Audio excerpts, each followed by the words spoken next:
I have Do Kwon with me, the founder and CEO of Terraform Labs. I have a few topics I want to cover, namely regulation, UST, decentralization, and the future of Terra. But before we get into that, Do you mind just introducing yourself briefly for those that might not be familiar? Hi everyone, thanks for joining. I'm Do. I am the founder of Terraform Labs. We are the core developer behind Terra Money, which is a lot of different things, but it's sort of a layer one platform that sort of natively wraps around decentralized algorithmic stablecoins. And in this category, Terra USD, which is the flagship stablecoin of the ecosystem, is the largest in its category. Awesome. So I think a lot of folks probably have the same first question in mind. Obviously, you were at Masari Mainnet. There are some rumors circulating around that the SEC approached you there. I know you spoke to the definer, or someone from your team did, and said you didn't get served at Mainnet, but can you comment on whether you were approached by the SEC at Mainnet? I mean, we can't, comment on specific regulators, but I mean, like at our scale, we talk to regulators all over the world, and we get investigated all the time. But it's not a big deal. Although, like at Mainnet, I was served with lots of nice drinks. I can say that. I saw you had a lot of fun. Um, Yeah. I wish I was there, by the way. I'm in Boston now, but I couldn't make it up, unfortunately. But in any case, just speaking about regulation broadly, what are your thoughts there? Do you think the US is overstepping boundaries? Obviously, you're not a US based company, at least Terraform Labs isn't. But what are your thoughts there? Do we need a large power like the US to come in and start regulating? What do you think?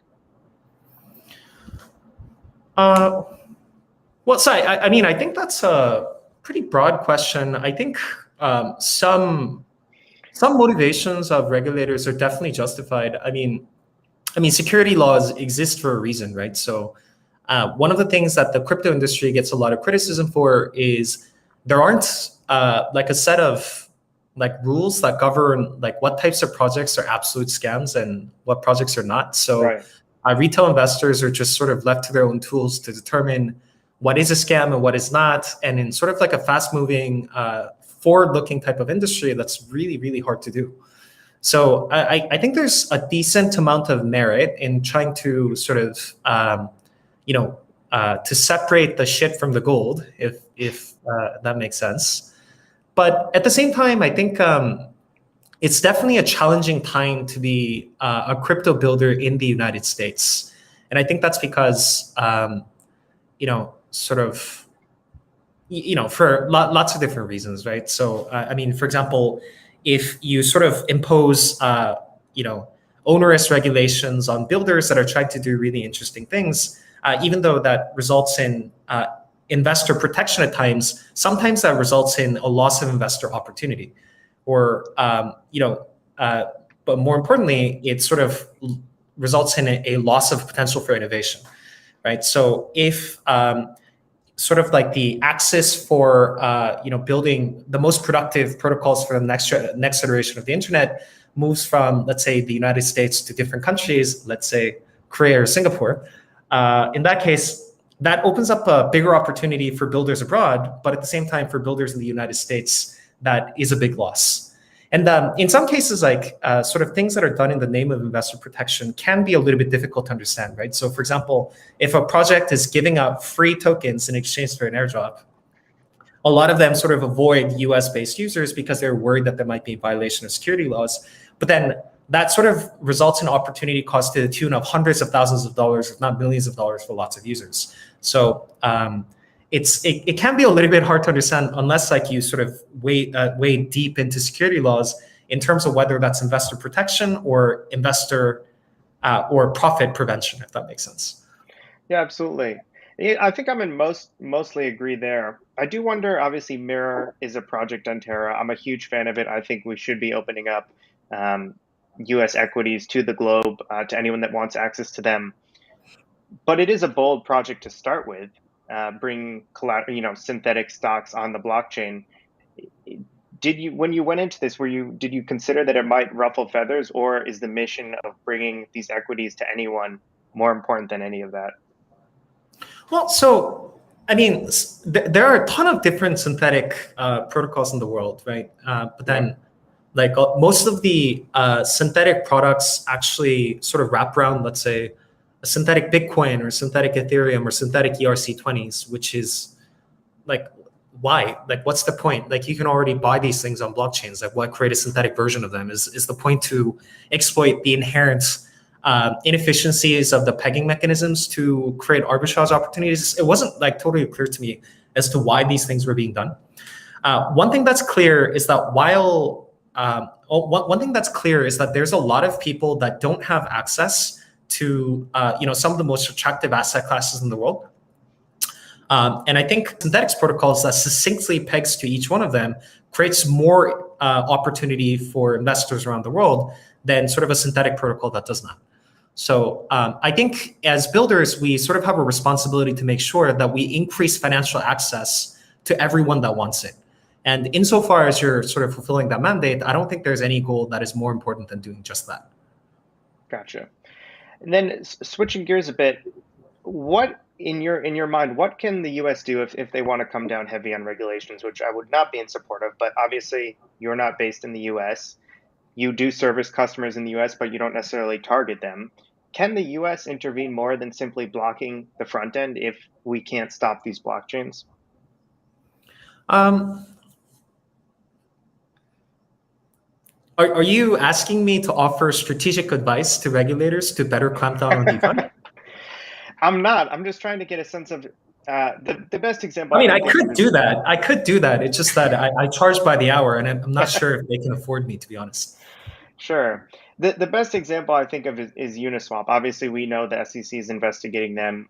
I think it's misguided. Like you said, there are a ton of scams on the blockchain that why don't we go after them? But you can take down the front end of Uniswap. You can go after the team members here in the US, but the code lives on the blockchain. I mean, do you feel Terra is in such a position that the same holds true for everything you've built? Uh, well, I don't believe that there's any serious regulatory challenges for things that Terra is building. Like, Yeah. if that was the case, I would be off handling those things instead of talking to you over a podcast. But I mean, like, presumably, if that was, I don't think like censoring individual front ends is something that's um, that's highly effective, because if you look at things like, let's say, what happened in the torrent era or free movie streaming, is that if there's enough consumer demand for a particular type of good, then in that case, there's going to be tens of thousands of different front ends, some of which are sort of based in, or either launched anonymously or based in jurisdictions that are very highly hard to censor. So I do think there's a decent amount of work cut out for people that wants to censor these things. But I think what people can do is to make it very difficult for any one of them to become highly successful, right? So, for example, it's possible to prevent, let's say, like a Netflix of the torrent world from emerging, similar to how you could prevent, let's say, a Binance or a Coinbase of decentralized finance from emerging.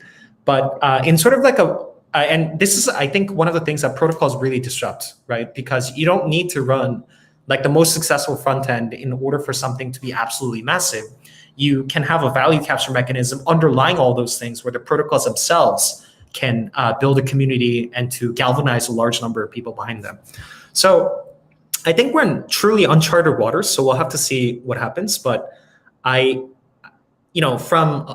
a bunch of the thinking that I've done, I think it's going to be one of those things that if the protocol itself is truly decentralized, there aren't any sort of centralized choke points, then we've sort of set ourselves up for a world that is very, very difficult to censor.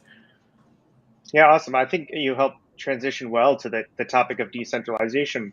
I know this is something that's very important to you. It is important to me as well. I think probably top of mind for you is decentralizing the validator set. I think right now there's maybe between 100 and 140 validators for Terra. There is some concentration in the top 10 to 15 or so in their percentage of voting power. I think the top 15 might hold around 50% of the voting power. But what are your plans for decentralizing that? How much of a challenge do you think that might be? Yeah, so I think decentralization comes in many different flavors, but um, I think even for sort of Tendermint, which is the consensus mechanism that Terra relies on, sort of has a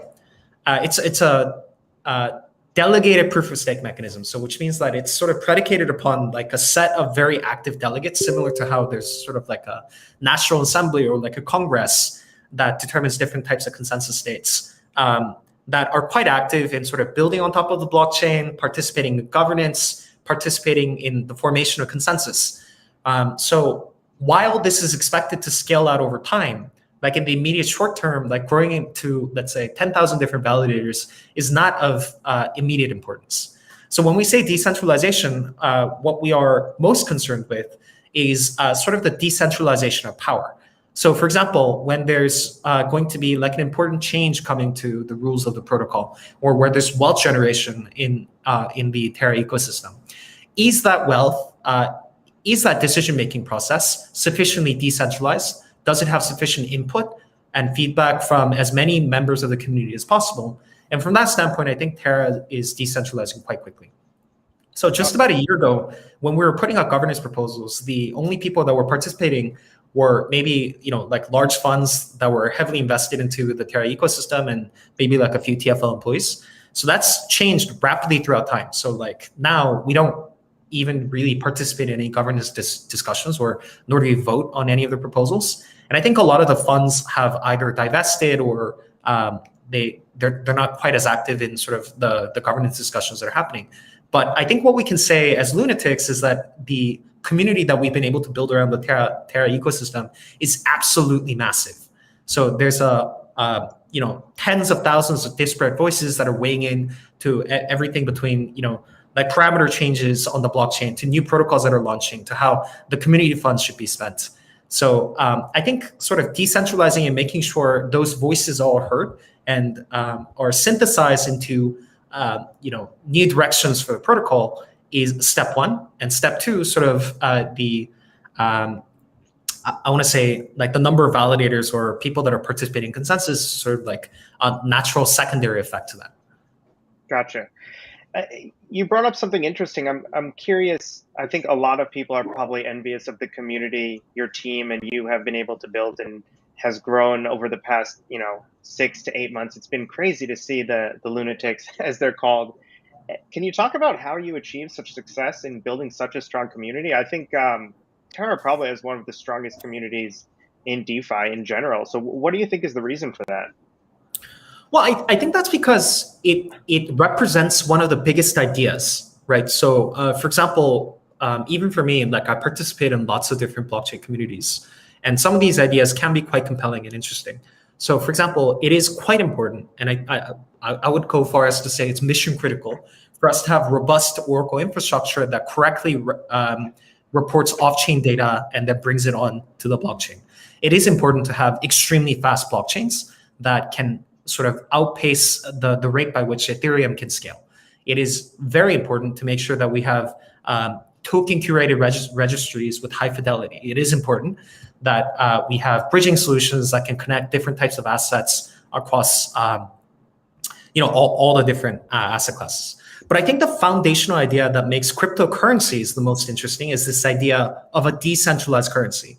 So underpinning all the different applications and superior blockchain technologies that we can build is this idea that we can separate money from state.